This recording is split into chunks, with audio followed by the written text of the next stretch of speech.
The escalating conflict in the Middle East is putting Prime Minister Mark Carney to the test. On Saturday, he voiced support for the United States and its strikes on Iran. Yesterday, he said the position was taken, quote, with regret, and called the conflict another example of the failure of the international order.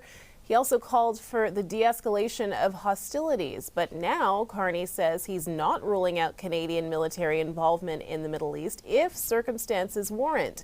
Joining us now is political analyst Raphael Melançon. And Raphael, certainly a lot to unpack here. I mean, what are we to make of the Prime Minister's apparently shifting positions? Well, it's quite hard to follow Mark Carney these days on the situation in the Middle East because, as you mentioned, on Saturday he was quite supportive of the military operation conducted by Israel and the United States together. In fact, he was more supportive. He appeared more supportive of it than his European counterparts, who seemed to have a more reserved, I would say, a more reserved reaction to it.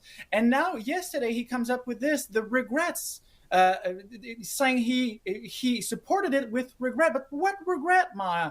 Regret of seeing a totalitarian regime being targeted, regrets of seeing the Ayatollah, a murderer who has jailed so many of his political opponents over the past decades, being killed by the U.S. and Israel. I really don't get the position here of Mark Carney. And as I said, it's hard to follow. And now he's opening the door to maybe being part of an eventual military operation.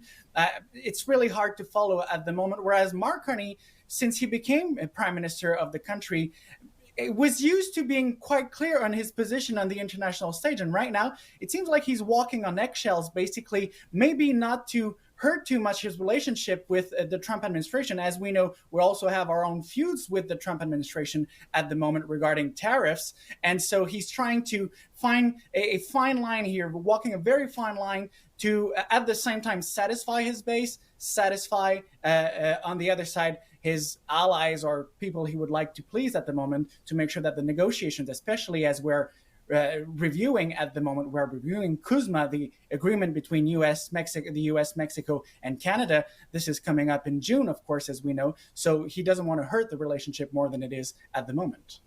Okay, well, closer to home, but related to everything that's happening internationally now, it seems PQ leader Paul Saint-Pierre Plamondon is being forced to shift his message too, because it seems the more global uncertainty there is, the less support there is for sovereignty. And I just want to mention again a Léger poll that we talked about earlier this week, showing the Quebec Liberal Party gaining ground with 30% support, right behind the PQ at 31%. So, what is this all telling you here about Quebec's political landscape with, the international scene as a backdrop?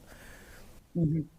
Well, it seems to me like the shifting position of Paul Saint-Pierre Plamondon last week, when he said he would be postponing a third referendum on sovereignty until after Donald Trump is no longer in office, to me, it sent a message to a majority of Quebecers who already had doubts about it, saying, you know what, I agree with you.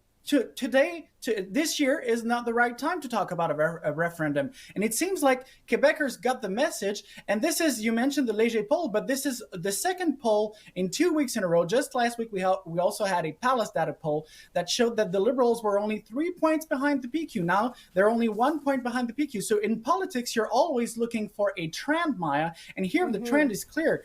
The Liberals are on the going upwards in voting intentions, whereas the PQ is going downwards, and that's also linked to the fact that sovereignty is less and less popular among the population, considering the current situation with the U.S. and the economic uncertainty. So people feel like it's not the right time for a third referendum, and even more uncertainty in the province. And if you add that to also the projections of our friend Philippe G. Fournier in Quebec 125, right now the PQ today is at only 63 seats potentially in the National Assembly. If we had an election happening today, that means that there would be only 1 seat away from a minority. The majority could be slipping away from the hands of Paul Saint-Pierre Plamondon at the moment. Okay, certainly going to be an interesting election year. Raphael, thank you. As always, we appreciate your insights. My pleasure, Maya. See you next time.